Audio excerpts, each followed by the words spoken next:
I just got off the phone with my dad, and it really had me thinking about, my past few years. I just turned 24, and I really thought by this age I would be able to retire both my dad and my mom and have earned millions of dollars.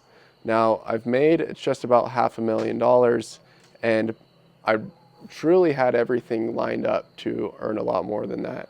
I've had the great mentors from, you know, the people who made a lot of money, Alex Becker, Iman Ghazi, now there's Alex Hormozy and all these great, business mentors. But, since was 16, I started an online business. Now, it had me thinking, what has held me back to not be at the point where I've earned millions of dollars at this point and became really successful. And I think a lot of it is, well, it's multifaceted, right? Number one, I think what holds most people back is bad habits, negative thinking, not taking action. And one of the biggest things too is when you're inspired in the moment, inspired to, reach out to someone, start a business, record a video, and you say no to it, right? You get in your ego and kind of realize like, oh no, I'll do it later. Later becomes never. And when you have that moment of inspiration, it's so important that you act on it and you go and, do the thing. Otherwise, a day passes, a few days passes, and you completely forget about the idea. Whereas if you acted in the moment and you continued to do that over years, you would completely transform where you are in life, your relationships, your health, your finances, everything. And getting off the phone with my dad, it was great catching up with him. I haven't talked with him in a little bit, but it was kind of shocking, and it made me realize like, damn, I'm running out of time. My parents are getting older, and I really want to retire them and be able to do so.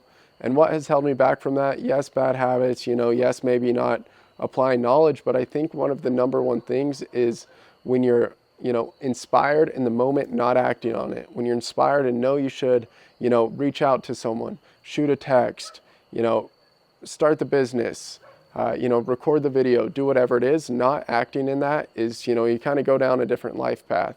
And you do that enough, you find yourself kind of, let's say in my dad's situation or someone like that, to where, you're 60 years old, you haven't really saved up enough money.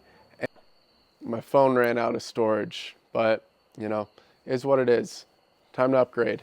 Now, on my point in, getting to a bad point of life or a good part of life, I think that one of the biggest things is listening to that moment of inspiration and actually acting on it.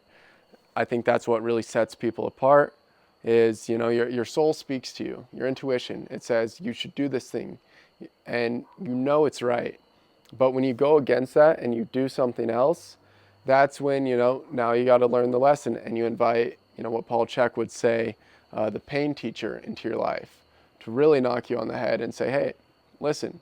So, you can either do that sooner and act on the things that you should, or, it's going to come in a way further down the line that's a lot harder. So, yeah, that's my thought. And really being committed to, retiring my parents is something I want to do. And a lot of kids, have those big aspirations, but you run out of time, right?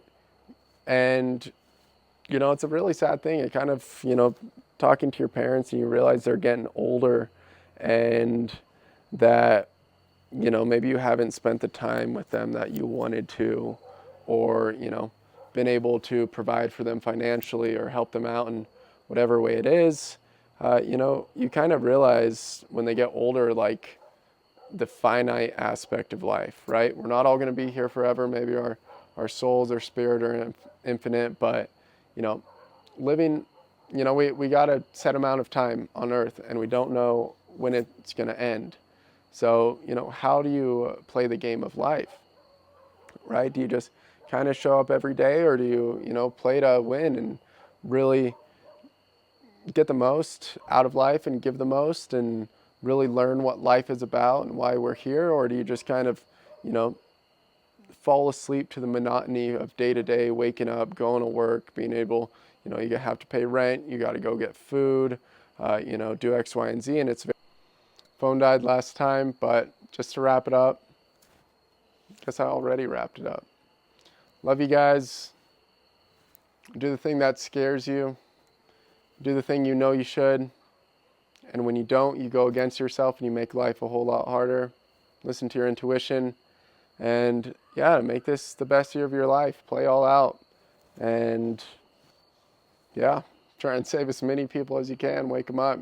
Life doesn't have to be all pain and suffering and, living on the rat wheel, going to work, making enough money to, live in the spot and, have the car, right? So many people live the same year. All right, just deleted some more apps off my phone so I could finish the message. The last thing I was going to say is that most people live the same year 80 years in a row and call it a life. Don't do that. Have some variety.